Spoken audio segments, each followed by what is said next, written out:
this week's video, where I'm going to be looking at the sine graph in relation to the autumn equinox, which happens to be today, Friday the 23rd of September 2022. And as you can see here, I've got a drawing of a sine graph, and basically the sine graph models all the equinoxes and the solstices.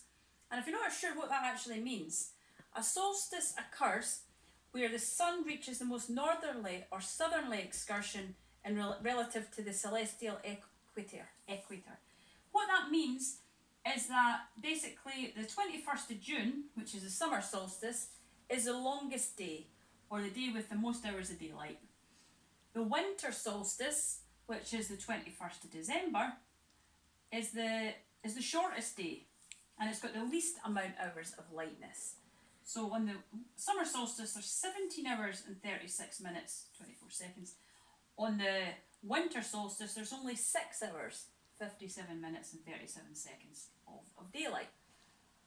And the equinoxes, so today, as I say, is the 23rd of September, and that's the autumn equinox.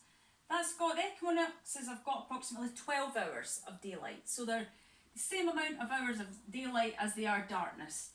And it's not always totally exact. Today we'll have 12 hours, 9 minutes and 33 seconds of daylight. And the March equinox will have 12 hours, 11 minutes and 4 seconds of daylight. Another thing as well is that in a sine graph is 360 degrees. So the normal sine graph goes from 0 to 360. In a year there's 365 days. So just a slight little bit more there, but basically it can be modelled in this way. And if we look at the 21st of June, so the summer solstice up here, so this is the most hours, it's the day that the most hours of daylight occurs in the entire year.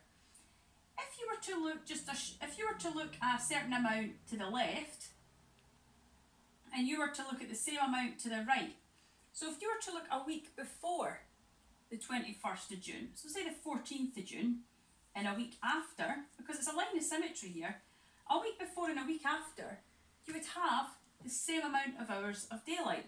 And it shows us that here, because the week before we've got 17 hours, 33 minutes and 18 seconds of daylight, and a week after we've got 17 hours, 33 minutes and 4 seconds of daylight. So not totally accurate, but pretty accurate.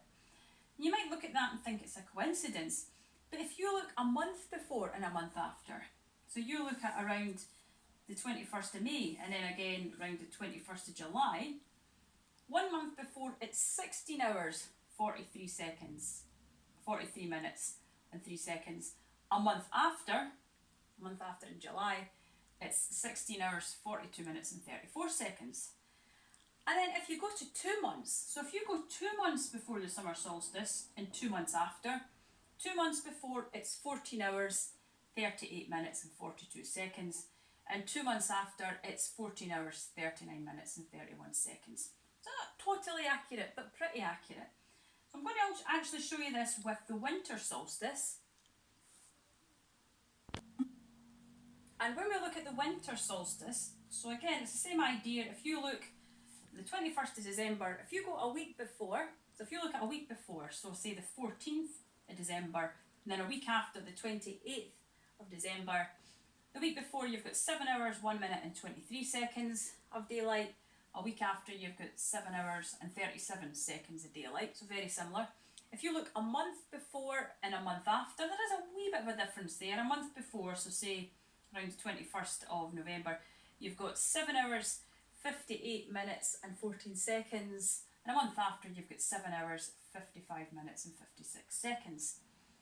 If you do 2 months before and 2 months after, 2 months before, so around the 21st of October, you've got 10 hours and 6 minutes of daylight, and 2 months after the 21st of December, so around the 21st of February, you've got 10 hours, 4 minutes and 33 seconds. So as I keep saying, they're not totally exact, but are very similar. And it's kind of just the basis of how all sine graphs, a lot of what you're learning in sine graphs, you get your second answer by doing 180, take away the first answer. And parabolas as well. Now I hope this has been interesting and it's applied it a little bit to real life. Please like, please subscribe, and please feel free to suggest any other maths videos you'd like to see. Bye.